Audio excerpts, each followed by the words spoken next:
I need to tell you something that happened to me, something that still lingers in my mind, like a shadow I can't shake. It changed me forever. It started with what should have been the simplest thing, a girl's trip. But what happened because of it, that's what shook me to my core, tore my heart apart, and forced me to make one of the hardest choices of my life.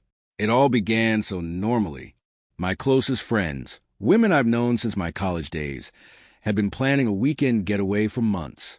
It was nothing extravagant, just a couple of days to escape our routines, breathe, laugh, and remember what it felt like to simply be ourselves again. I needed it more than I even realized at the time. Life had been piling up on me. The long hours at work, the endless cycle of laundry and dishes, family responsibilities, and the constant mental juggling that left me drained before the day even began. This trip felt like a lifeline, a tiny pocket of freedom I could hold on to. Weeks before, I told my husband about it. I've always believed in being open, avoiding surprises, and giving him time to process. At first, he didn't seem to care much. He even smiled and said, "Sounds nice. Have fun." I remember feeling relieved. I thought this was how healthy relationships worked. Trust, support, respect. But as the date crept closer, something shifted. His tone changed. He began asking questions, not casually, but with a sharp edge I couldn't quite place. Who exactly was going? Where would we stay? What would we be doing?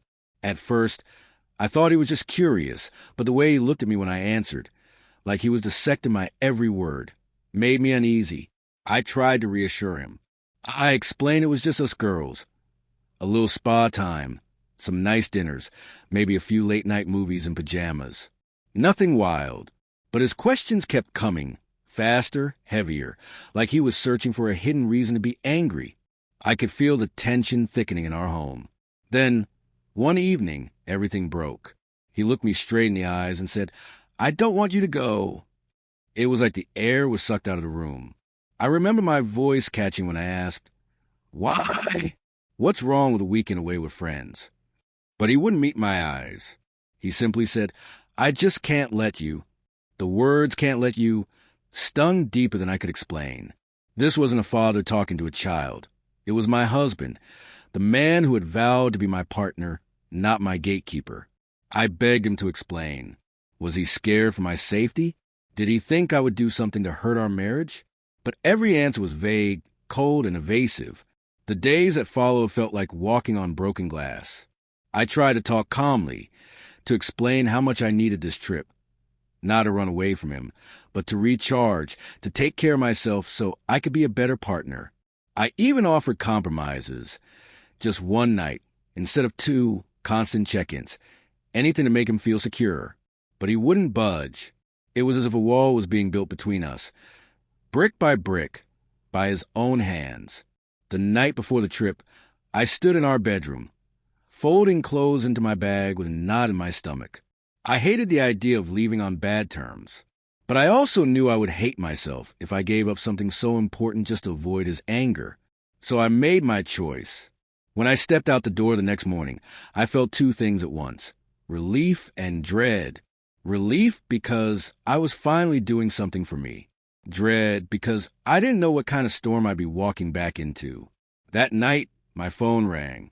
His name lit up the screen. For a split second, I thought he was checking to see if I'd arrived safely. I answered. His voice was flat. "Cold, if you're going on that trip," he said, "then I want a divorce." My heart dropped. I froze in place, my mind struggling to catch up to the words I had just heard. A divorce? Because of this? I asked him if he was serious, my voice shaking. I pleaded with him to talk about it, to think about everything we'd built together. But he was unshakable. "You broke my trust," he said. "You chose your friends over me. I can't do this anymore." That night, I cried in a way I didn't think was humanly possible. My chest hurt. My eyes burned.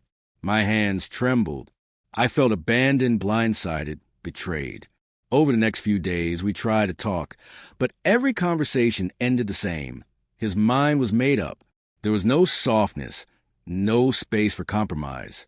And then something shifted in me. I began to see the truth that had been there all along. This was never about a trip. This was about control, about trust, about respect, or rather, about the lack of it. I realized that I deserved a partner who would cheer me on, not chain me down.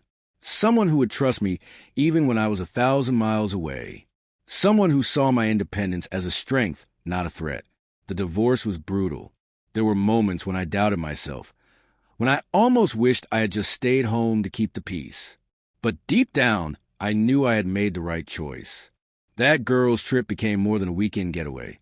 It became a symbol, a reminder that my needs, my joy, and my freedom mattered. And sometimes, the hardest thing you can do is stand your ground when someone tries to take that from you. So, if you're listening to this and you feel trapped, if someone is making you feel like your life isn't your own, hear me. You matter. Your choices matter. Your happiness matters. And the freedom to live as yourself, that is worth fighting for, even if it costs you everything. Because sometimes losing what's holding you back is the only way to find what's truly meant for you.